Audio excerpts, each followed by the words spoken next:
সালামু আলাইকুম বন্ধুরা, চলে এসেছি প্রতিদিনের মতো নতুন রেসিপি নিয়ে। আপনারা দেখছেন গ্রামের মেয়ে রান্না ইউটিউব চ্যানেল। আমার এই ছোট্ট চ্যানেলে তোমাদের অনেক স্বাগত জানিয়ে আজকে রেসিপি শুরু করছি বন্ধুরা। আজকে আমি কুলের আচার বানাবো বন্ধুরা, টক ঝাল মিষ্টি কুলের আচার। তো আজকে টক ঝাল মিষ্টি আচার করবো। আশা করছি এই রেসিপি ভালো লাগবে। শুরু থেকে শেষ পর্যন্ত আমাদের সঙ্গে থাকো, স্টেপ বাই স্টেপ দেখতে থাকো। তো বন্ধুরা দেখো, কুলটা আমি রোদ্রে শুকিয়ে নিয়েছি। আর এই কুলটা আমি সকালবেলায় জলে ভিজিয়ে রেখেছিলাম।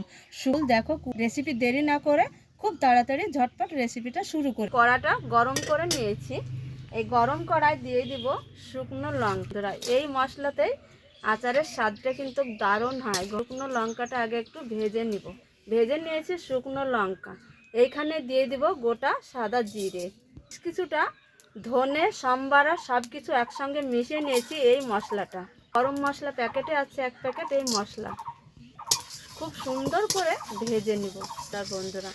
আর কিছুটা সময় নিয়ে আমি এই যে মশলাটা ভেজে নিয়েছি, ভাজা হয়েছে, এবার আমি ঢেলে নিব। খানিকটা সরিষার তেল দিয়ে দিয়েছি। আর তেলটা কিন্তু খুব ভালো করে গরম করে নিয়েছি। আর এই যে ধুয়ে রাখা কুলটা দিয়ে দিব। করে তুলে দেখো দিয়ে দিয়েছি। বাকি একটু ওই যে জল ঝরেছে, এই জলটা ফেলে দিব। এই জলটা থাকলে আচারটা নষ্ট হয়ে যাবে। এইভাবে খুব ভালোভাবে জাল দিয়ে দিয়ে তেলের সঙ্গে কষিয়ে জলটাকে শুকিয়ে নেব। আগে একটু স্বাদ অনুযায়ী লবণ দিয়ে দিব সামান্য একটু হলুদ। খুব সুন্দর করে হলুদ লবণ দেওয়ার পর এইভাবে একটু কষিয়ে নেব। ফুলটাকে খুব ভালো করে লবণ হলুদ দিয়ে কষিয়ে একদম শুকনো করে নিয়েছি। একদম জলটা শুকিয়ে নিতে হবে।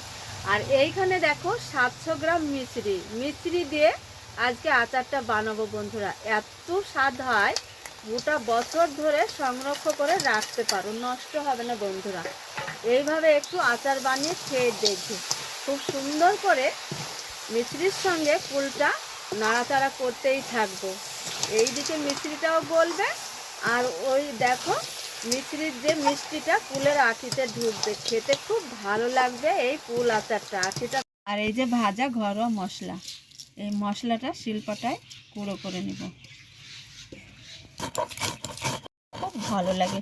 চেষ্টা করবে যে এইরকম ঘরোয়া মশলা বানিয়ে একটু আচার করব বন্ধুরা। পাড়া প্রতিবেশী চাইতেও আসে এই কুলের আচার। কুলের আচারটা আঠা আঠা হয়েছে। আর এই যে ভাজা মশলা দিয়ে দিব, সবটাই দিয়ে দিব।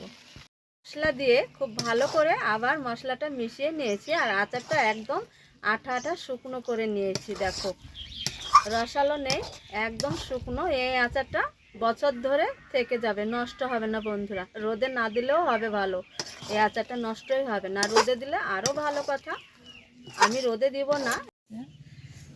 তো বন্ধুরা দেখো, কুলের আচারটা নামিয়ে নিয়েছি একটা থালাতে। আর দেখো কালারটা দেখো কত সুন্দর। আর এইভাবে শুকনো করে তৈরি করেছে কুল আচার। এত লোভনীয় বন্ধুরা, জিভে জল আসা। সবাই কিন্তু খেয়ে খুব প্রশংসা করে। আর কুল আচারটা সবাই খাবে, বাড়ির প্রত্যেকে, শুধু বাড়ির না, অন্যরাও পছন্দ করে। তো রেসিপি তোমাদের কেমন লেগেছে দেখো তোমরা, খুব ভালো হয়েছে। আর এত স্বাদ বলবো কি বন্ধুরা, জবর স্বাদ এই কুল আচারে, খেতে দারুণ হয়েছে বন্ধুরা।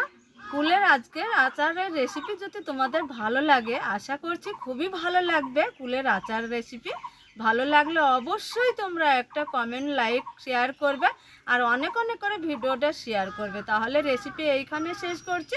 পরবর্তী রেসিপি নিয়ে তোমাদের সঙ্গে প্রতিদিনের জন্য দেখা হচ্ছে। তোমরা যেখানেই থাকো ভালো থাকো, সুস্থ থাকো। তোমাদের টাটা।